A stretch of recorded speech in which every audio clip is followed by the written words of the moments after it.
आता आजचे प्रमुख अतिथी पद्मश्री डॉक्टर तात्याराव लहाणे सरांना मी विनंती करते की त्यांनी आपल्याला मार्गदर्शन करावं.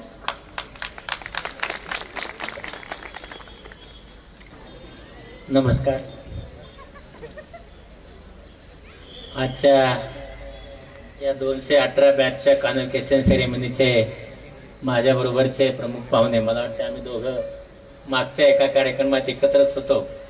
आजही पुन्हा एकत्र आहोत. ते डॉक्टर तुपकरी, डॉक्टर प्रकाश, त्यानंतर आमचे दोघंही डीन म्हणजे आमचा अरविंद आणि शंकर, ही दोघंही आमची डीन आणि आमचा कटारे जो आता कार्डिओलॉजिस्ट आहे आणि म्हणजे अंबेजोगाईत येऊन काम करतो. मी नेहमी सांगत असतो की खेडेगावात येऊन काम करा. आणि त्याच्यानंतर आताच ज्यांच्या नावाची एक सुरेख कविता वाचली ते सर्व 98-2018चे पास झालेले माझे विद्यार्थी आणि त्यांचे मागे बसलेले ज्यांना आज अभिमान आहे की त्यांचे मुलं डॉक्टर झाले आहेत. मी तुमचा सर्वांचा पहिल्यांदा मनापासून अभिनंदन करतो की तुम्ही खूप चांगलं काम केलं. आणि तुमच्याबरोबर जे मागे आईवडील बसले आहेत त्यांचं मोठं अभिनंदन करतो. कारण त्यांची जी इच्छा होती जेव्हा तुम्ही जन्मलात तेव्हाची इच्छा आज ती पूर्ण झाली आहे. म्हणून त्यांचंही मनापासून अभिनंदन करतो. तसं आशुतोषने जसा आमचा आता परिचय करून दिला तसंच त्यांनी मला जेव्हा सांगितलं की तुम्ही आमच्या कार्यक्रमाला या, 15 तारखेला सुमितचा वाढदिवस असतो, मी त्यांना सांगितलं जरा शक्य नाही. आणि पुन्हा थोड्या वेळाने सांगितलं ठीक आहे, कारण अंबेजोगाईला जायचंय. अंबेजोगाईचे विद्यार्थी त्यांचं कॉन्व्होकेशन आहे आणि नाही म्हणणं हे योग्य होणार नाही. आणि म्हणून मी त्यांना सांगितलं मी नक्की येतो अंबेजोगाईला. आणि मग मी रात्रीच आज अंबेजोगाईला आलो. त्याचं कारण तुम्हाला सांगतो, कारण अंबेजोगाई ही माझी सासरवाडी आहे. इथं माझं सासऱ्याचं घर आहे. आणि ते आणखी महत्वाचे याच्यासाठी आहे की जेव्हा मला कुणीच मुलगी देत नव्हतं, म्हणजे तुम्हाला आता माहीत नाही आहे, मला खरंच कुणी मुलगी देत नव्हतं गरीब असल्यामुळं, तेव्हा मला अंबेजोगाईकरांनी मुलगी दिली. म्हणून ते मला जास्त महत्त्वाचं. त्याचबरोबर मी जेव्हा पास झालो, म्हणजे पास होण्याच्या पूर्वी 17 मे 1985ला मी इथे येऊन अधिव्याख्याता या पदावर रुजू झालो होतो. आणि 1993 पर्यंत मी इथेच होतो. प्रकाश माझा विद्यार्थी आहे, तो अरविंद माझा विद्यार्थी आहे. तर ही सगळी पोरं, म्हणजे अरविंदची बॅच तशी फार आगाऊ होती, अरविंद तसा नाही आहे, त्याची बॅच आगाऊ होती. तर ही सगळी पोरं माझे विद्यार्थी होते. आणि अंबेजोगाई सोडण्याचा माझा कधी विचार नव्हता. मला अंबेजोगाईलाच राहायचं होतं. पण मला काही अडचणी आल्यामुळं माझे किडनी खराब झाल्याने डायलिसिस तेव्हा अंबेजोगाईला होत नव्हतं आणि त्यासाठी मी मुंबईला गेलो होतो. पण तुम्हाला एक निश्चित सांगतो, तुम्ही इकडे सगळी लोक बघितली, तुपकरी साहेब सोडले तर सगळे अंबेजोगाईकर आहेत. म्हणजे तुम्ही जे सगळे विद्यार्थी पास झालाय, तुम्हाला मला सांगायचं आहे की अंबेजोगाईमध्ये जर 4.5 वर्ष राहिलं तर तुम्ही जगामध्ये कुठेही राहू शकता, कुठे. दुसरं, अंबेजोगाईमधून जर पास झाला तर तुम्ही यशस्वी होताच. तुम्हाला यशस्वी व्हा म्हणण्याची गरज नाही, कारण तुम्हाला अंबेजोगाईमध्ये राहायची सवय झालेली असते आणि त्यामुळे इथं यशाची सवय झालेली असते. आतापर्यंत तुम्ही पहा, अंबेजोगाईमधून गेला आणि त्यांनी काही केलं नाही असा विद्यार्थी आपला ऐकायला मिळत नाही. इतर कॉलेजचं मिळू शकतं. आणि म्हणून अंबेजोगाईमधून तुम्ही MBBS झालात तर तुम्हाला PG मिळणारच आहे. कारण अंबेजोगाईमधून पास झालेल्या मुलाला PG मिळतच असते. जे इच्छा आहे ती मिळेल. मिळावी अशी देवाकडे प्रार्थना. कारण आपल्याला सांगतो की तात्याराव लहाने घडवण्यामध्ये सगळा वाटा, मुंबईला वगैरे गेलो असेल वगैरे वगैरे सगळं झालं असेल, पण माझी सर्व वैचारिक जडणघडण, काम करण्याची जडणघडण, ज्ञान घेण्याची जडणघडण, अभ्यास करण्याची जडणघडण ही सर्व अंबेजोगाईत झाली. आणि या सगळ्या इथं जे मी शिकलो, इथली जी सिव्हिलायझेशन संस्कृती मी घेतली, त्यामुळे मला कुठेही म्हणजे ना मुंबईत ना भारतात किंवा आतापर्यंत व्हिजिट केलेल्या माझ्या 42 देशात मला कधीच असं वाटलं नाही की मला कुठंतरी इन्फेरिटी कॉम्प्लेक्स आहे. आणि म्हणून अंबेजोगाईकर जे आहेत, हे अंबेजोगाई हे एक संस्कृतीचं माहेरघर आहे. आणि म्हणून इथं ज्यांनी 4.5 वर्ष काढले तो यशस्वी होतोच. आता तुम्ही सगळेजण पास झालाय, पास झाल्यानंतर पुढे काय? मागे तुमचे सगळे आई वडील बसले आहेत. मला आठवतं की मी जेव्हा पास झालो होतो तेव्हा असे काही समारंभ व्हायचे नाही, आणि त्यामुळे माझे आई वडील कधी अशा समारंभाला आले नाहीत आणि त्यांना हे कॉन्व्होकेशन वगैरे काही माहीत नाही, कारण ते शिकलेले नव्हते आणि हे कार्यक्रम पण तेव्हा क्वचित व्हायचे. पण आता तुमचे मागं बसलेले आई वडील बघून त्यांच्यात मला माझे स्वतःचे आई वडील दिसतात. कारण तो जो एक मागच्या आई वडिलांचा जो एक असा अभिमान आहे, जेव्हा तुम्ही स्वतः आई वडील व्हाल त्याच्यानंतर तुम्हाला मागे बसलेल्या माणसाला किती अभिमान असतो हे कळेल. हे मला कळतं का? कारण माझी मुलगी ही MBBS MS रेटिना सर्जन झाली तेव्हा मी 3 वेळेस मागे बसलो होतो. माझा मुलगा MS झाला, MBBS झाला, तेव्हाही मी मागे बसलो. आणि म्हणून मला मागे आई वडिलांना किती असं एकदम अभिमान असतो तुमच्या सगळ्यांचा, ते मला माहिती आहे. फक्त तुम्हाला मला एकच गोष्ट सांगायची आहे की त्यांनी तुम्हाला जन्म दिल्यापासून आजपर्यंत मोठं केलंय. आणि तुम्हा सगळ्यांना मोठं करत असताना कुणाकडे पैसे असतील, कुणाकडे पैसे नसतील, कुणी कर्ज घेतलं असेल, काही जे झालं असेल ते, पण तुम्हाला शिकवण्याचं ध्येय हे त्यांनी ठेवलंय आणि ते पूर्ण केलंय. आणि म्हणून याच्या पुढे तुम्ही पुढेच बघू नये असं मला वाटतं. तुम्ही आपल्या आई वडिलांकडे बघावं नेहमीसाठी. कारण आता काय झालंय, आपल्याकडे एक न्यूक्लिअर संस्कृती नावाची संस्कृती भर घेत आहे. पाश्चिमात्य राष्ट्रातली न्यूक्लिअर संस्कृतीमध्ये नवरा आणि बायको लग्न जमवतानाच असं म्हणतात म्हणे की बाबा तुझ्या घरी मी राहणार नाही, तू एकटा असलेस तर मी लग्न करते. आता तुम्ही सगळेच जण MBBSचे विद्यार्थी आहात आणि म्हणून तुम्हाला एक छोटंसं मेकॅनिझम सांगतो. आपलं सगळ्यांचं शरीर सेलने बनलंय. सेलमध्ये काय आहे? न्यूक्लियस सेंटरला आहे, त्याच्या बाजूला सायटोप्लाझम आहे. बाबांनो, जो न्यूक्लियस असतो ते तुम्ही आहात आणि तुमच्या बाजूला जो सायटोप्लाझम आहे तो न्यूक्लियसला अन्न देणारी आई असते. आणि याच्या बाजूला असतो सेल वॉल, ते म्हणजे बाप असतो. आपल्या शरीरातल्या प्रत्येक पेशीलाच आई बाप आहे. आपण दूर का करावे? आणि म्हणून आपण आपल्या पुढच्या जीवनामध्ये एक लक्षात ठेवा की आपल्या आई वडिलांना, मला जर काय अभिमान असेल आज, तर मी माझ्या आई वडिलांवर प्रेम करतो ह्याचा मला ओतपोत अभिमान. आणि मी जेव्हा जेव्हा मला असं वाटतं की आज मला काही प्रॉब्लेम आहे, काही आहे, तर मी पंढरपूरला न जाता माझ्या आईला आणि वडिलांना भेटायला येतो. त्यांच्यावर 1 दिवस राहतो आणि मला पंढरपूर मिळालं. त्याच्यानंतर मला कुठेही असं वाटत नाही की आता मी कमी पडेल, मी असं होईल, काही वाटत नाही. आणि म्हणून आपले जे आई वडील आहेत यांच्यावर तुम्ही प्रेम करावं.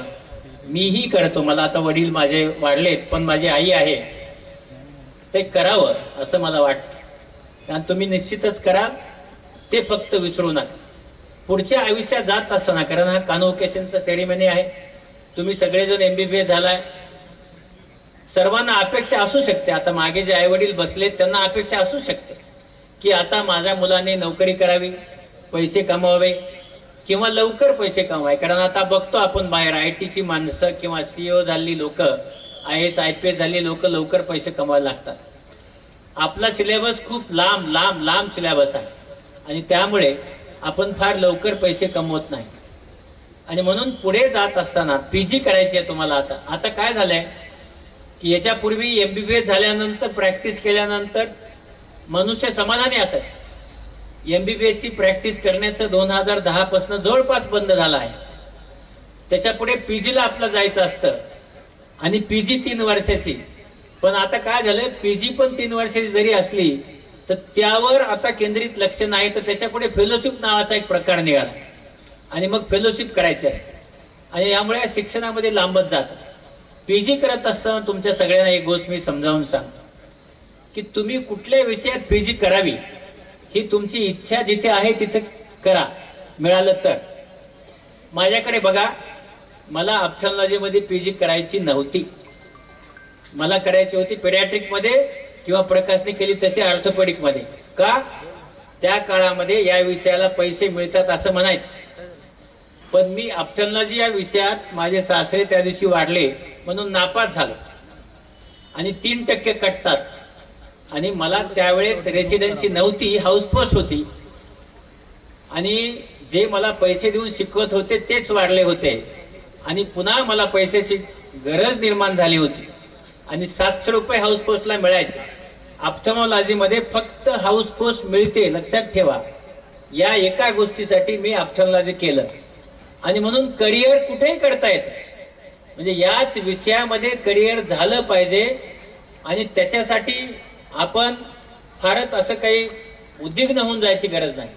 ऑप्थॅल्मॉलॉजीमध्ये मी आलो, ऑप्थॅल्मॉलॉजीमध्ये मी करिअर केलं. नुसतंच करिअर केलं नाही तर भारतामध्ये सर्वात जास्त नाही तर जगात सर्वात जास्त मी शस्त्रक्रिया करू शकलो. का? कारण मी अंबेजोगाईचा आहे आणि अंबेजोगाईचा असल्यामुळे करू शकलो. का करू शकतो? कारण अंबेजोगाईच्या माणसामध्ये जे काही आपण असं म्हणूया की एक असं काम करण्याची जबरदस्त ऊर्जा असते आणि ती जी ऊर्जा आहे ती अंबेजोगाईच्या रस्त्याने जेव्हा तुम्ही चालता आणि चालता चालता माळरान चढून जेव्हा तुमच्या मेडिकल कॉलेजला जाता लगेच ऊर्जा अंगात यायला लागते आणि ती ऊर्जा मी 18 तास 20 तास ऑपरेशन करू शकतो. आणि म्हणून मी जवळपास 50 लाख पेशंट तपासली, 692 शिबिरे केली आणि 1,75,000 कॅटरॅक्ट आणि 30,000 इतर असे 2,05,000 ऑपरेशन आणि माझ्या टीमने 4.5 लाख ऑपरेशन. हे का होऊ शकलं? कारण आपण नेहमी बघतो की आपली जशी डेव्हलपमेंट होते ती डेव्हलपमेंट आपलं ते करायला शिकवत असते. आणि म्हणून तुम्हाला PG करत असताना तुम्हाला जे हवी आहे ती PG नक्की करा. पण समजा हवी आहे तर मिळालं नाही आणि PG कशी ठरवाल? तर तुमच्या आता बघा तुपकरी साहेब येत आहेत शहरामध्ये. आता हे सगळी जी मोठी मोठी माणसं आहेत त्या सगळ्यांचे हॉस्पिटल आले आहे. तुम्हाला जाऊन त्यांच्याकडे काम करावं लागणार आहे आणि शहरामध्ये आपण स्वतःचा प्रॅक्टिस करणं फार कठीण आहे. आणि म्हणून ही मोठी हॉस्पिटल ही आपल्याला पुन्हा जन्मभर गुलामीतच ठेवणार आहे. आणि मग आपल्याला त्यासाठी ज्या भागात प्रॅक्टिस करायची आहे मी निश्चित सांगेल की आपण तालुक्याकडे जा, जिल्ह्याकडे जा आणि त्या जिल्ह्यामध्ये कुठलं स्पेशालिटी आज नाही आहे किंवा कमी आहे ते बघा आणि ती पाहून त्याचं तुम्ही PG करा. उदाहरण सांगतो, तुम्ही मागे विठ्ठलला इथे बोलवलं. विठ्ठल MA झाल्यानंतर माझं किडनी बदललं होतं म्हणून त्याला युरोलॉजी करायचं. मी त्याला सांगितलं करायचं नाही, प्लास्टिक करायचं. तो मला 6 महिने बोलत नव्हता. 6 महिन्यानंतर बोलला, पुन्हा पास झाला MCH आणि माझ्याकडे आला, म्हणला दादा मला पुणे किंवा मुंबईत प्रॅक्टिस करायची आहे. पण मी त्याला प्लास्टिक याच्यासाठी दिलं होतं की लातूरमध्ये प्लास्टिक सर्जन नव्हता म्हणून त्याला मी प्लास्टिक दिलं. त्यानंतर मी त्याला सांगितलं यशवंतराव चव्हाण मध्ये मी जागा किरायाने घेतली आहे, तिथं जायचं लातूरला प्रॅक्टिस करायची. विठ्ठल मला पुन्हा 1.25 वर्ष बोलला नव्हता. प्लास्टिक मी करायला लावलं, लातूरला मी पाठवलं, त्याचा राग होता त्याला. पण तुम्हाला आज सांगतो मी महाराष्ट्रामध्ये सर्वात जास्त प्लास्टिकचे ऑपरेशन करणारा डॉक्टर विठ्ठल आहे. त्याच्याकडे सगळ्यात जास्त पेशंट जातात. मुंबईवरून लोक हेलिकॉप्टर घेऊन बर्न केसेस विठ्ठलकडे घेऊन येतात. म्हणून तुम्ही कोणत्या जागी आहे त्याच्यावरून तुमची हुशारी होत नाही. तुम्ही किती चांगलं करता, तुमचं ज्ञान किती आहे, तुम्ही किती चांगले रिझल्ट देता, त्यावर पेशंट येत असतात.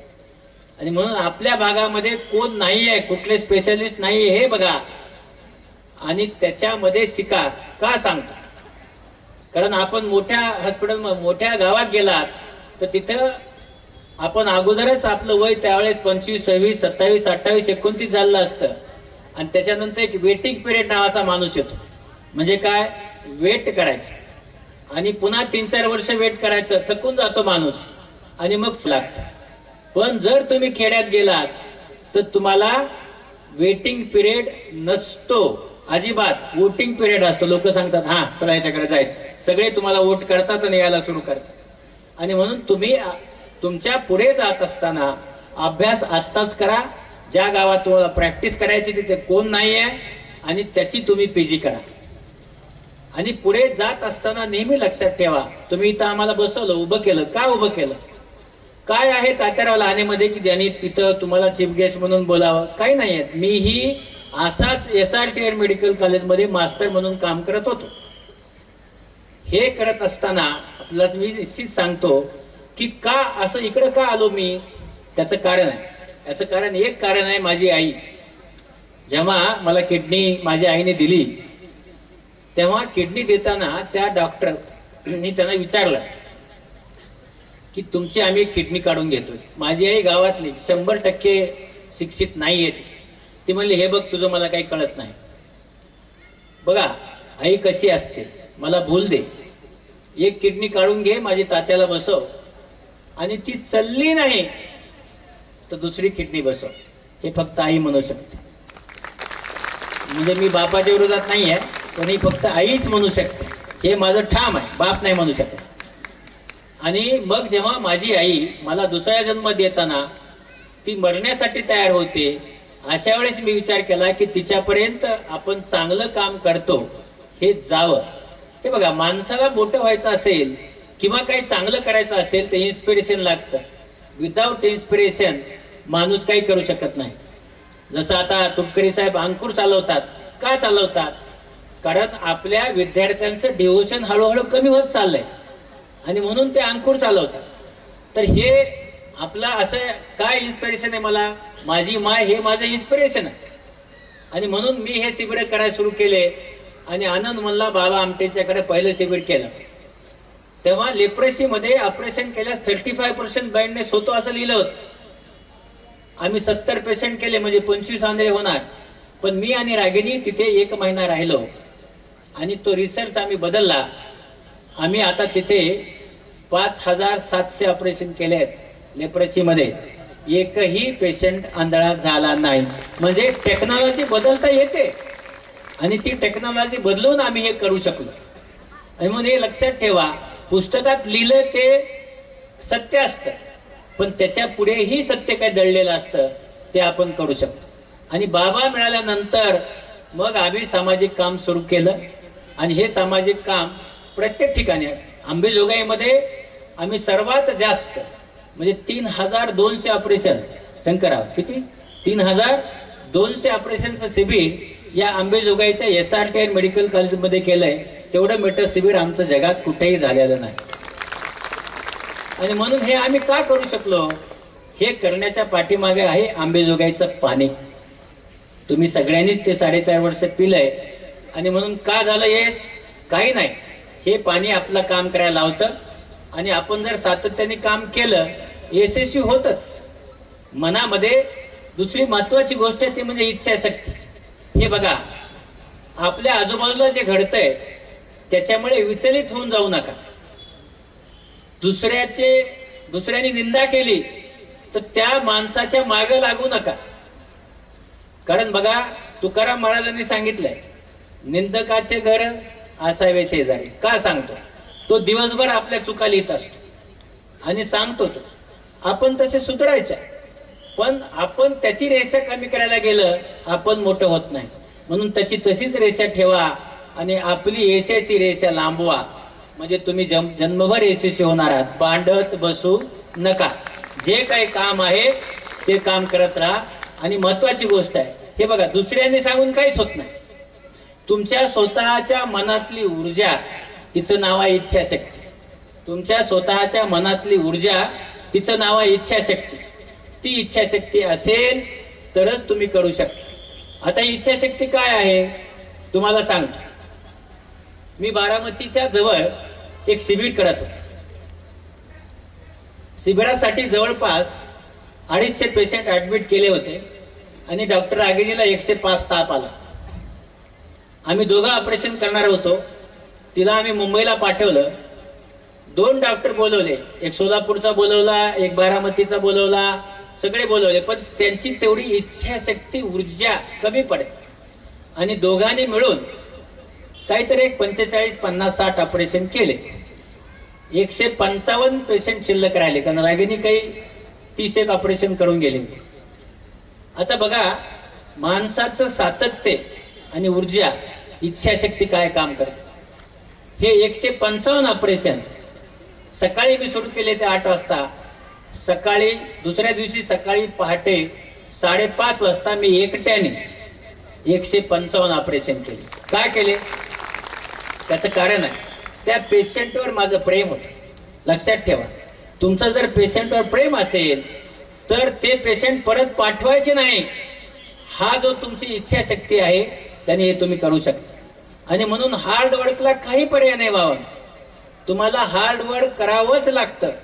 आणि हे केलं म्हणजे माझं अंग दुखायला लागलं, माझा पाय दुखायला लागला, माझा हात दुखायला लागला, डोकं, मला सांगा डोकं दुखतं काय आहे डोक्यात? 1 इंच जाडाचं तिथं हाड आहे, त्याच्यामध्ये मेंदू आहे.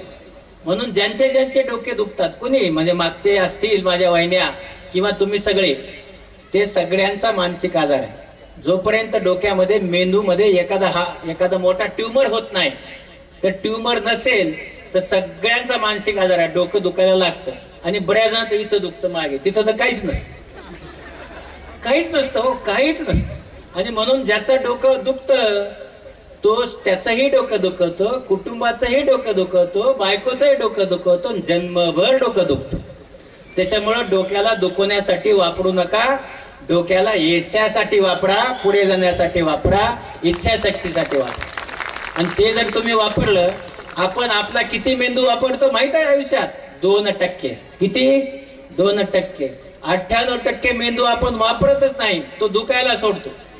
तर तसं न करता त्याला वापरा आणि तुम्ही सगळे यशस्वी व्हा. लक्षात ठेवा, तुम्ही जर हार्ड वर्क केलं, सातत्य असेल, इच्छाशक्ती असेल, यश हमखास येतच. 692 शिबिर, 192 ऑपरेशनचे शिबिर, 1,20,000 ऑपरेशन कॅम्प मध्ये जाऊन करायचे. सकाळी सुरू करायचं 6ला, संध्याकाळी 12ला बंद करायचं. काय माहित आहे त्या पेशंटला? काहीच नाही. ते मुंबईचा डॉक्टर आलता, त्याने केलं. काय नाव आहे त्याचं माहित नाही. 1-2 दिवस नाही, 39 वर्षे मी जाऊन शिबिर करतो, त्या पेशंटला दाताराव लहाने माहित नाही. का करतो?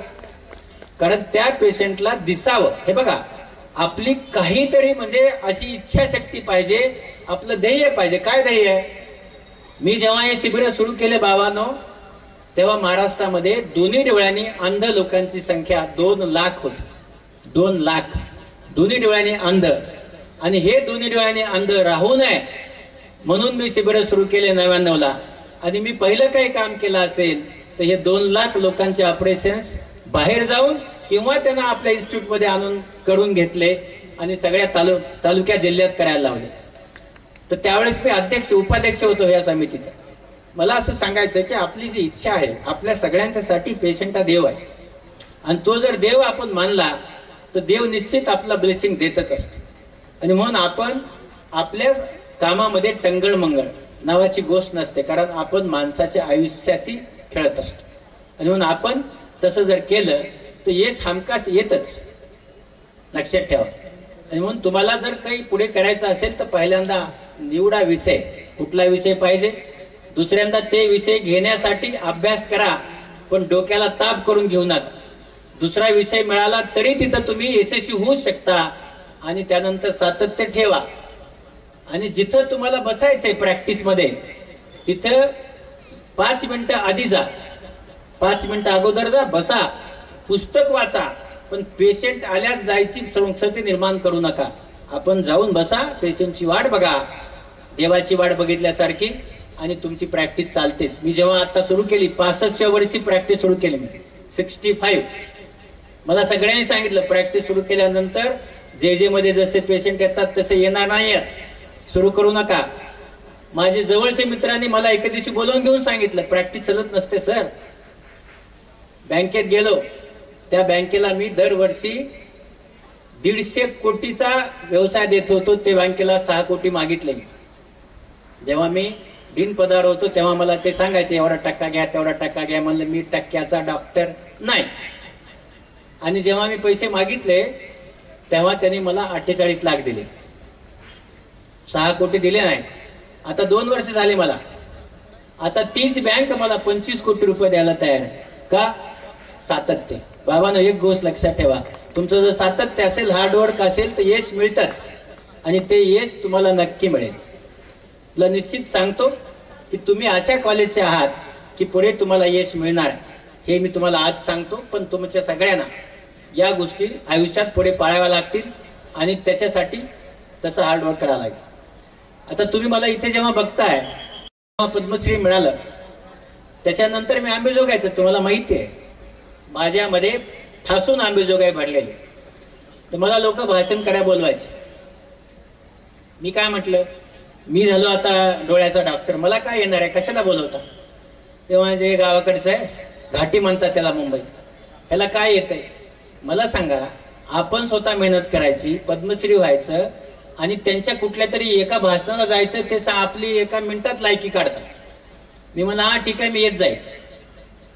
आणि म्हणून मी, कारण मी काय भाषण करत नाही, विठ्ठल भाषण करतो, तो माझी सुधारित आवृत्ती आहे. मग मी त्या भाषणाला गेलो, वसंत व्याख्यानमालेमध्ये भाषण होतं. भाषण करून टाकलं मी सगळं 30 मिनिटं. तुम्हाला माहिती आहे, इथं पहिल्यांदा उभं राहिलं एक कंटर होत हालत आहे.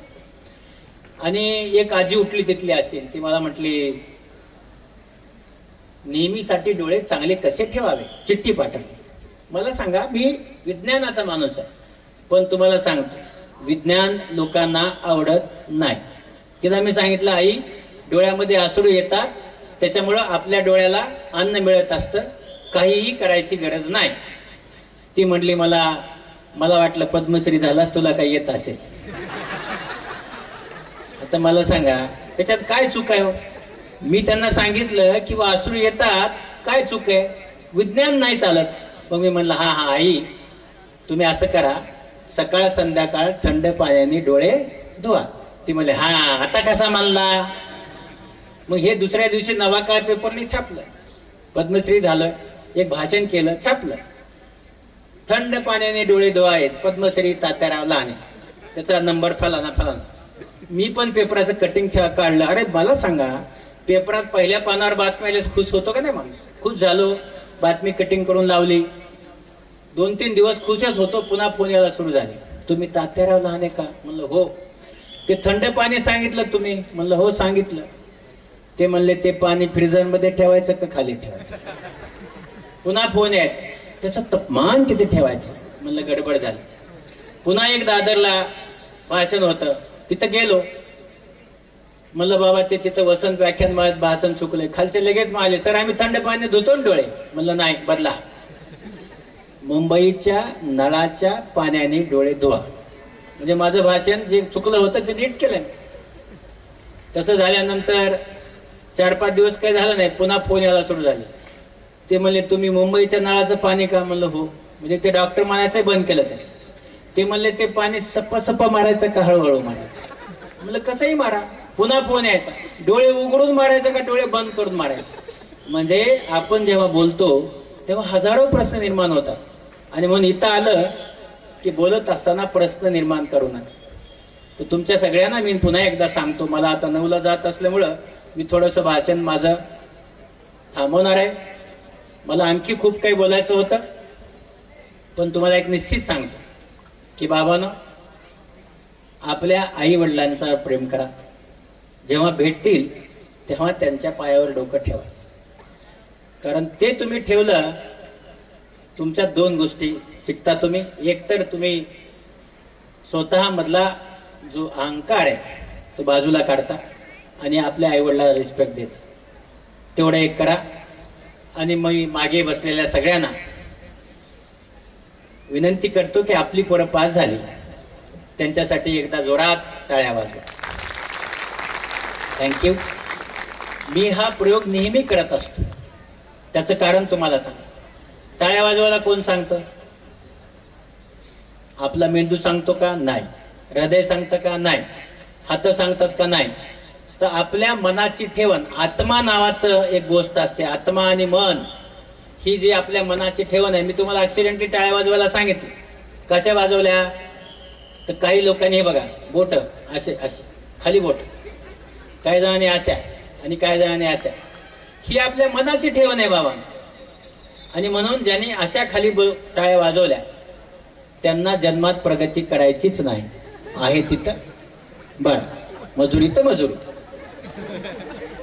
ज्यांनी अशा वाजवल्या, पोराला मार्क कमी पडले, बायकोचं चुकलं, म्हणजे जन्मभर दुसऱ्याला दोष देणार. आणि ज्यांनी अशा वाजवल्या त्याला प्रगती करायची, त्याला कशामध्ये बघायचं नाही. आणि म्हणून आपल्या सगळ्यांना, आई बाबांच्या सहित पोरांना सगळ्यांना सांगतो, एकदा हात वर करा आणि जोरात पोरांच्यासाठी टाळ्या वाजवा. आणि ज्याचा आवाज घुमला पाहिजे, जोरात जोरात जोरात जोरात आवाज आला पाहिजे. तुमच्या पोरांचं अभिनंदन अभिनंदन अभिनंदन अभिनंदन अभिनंदन. थँक्यू.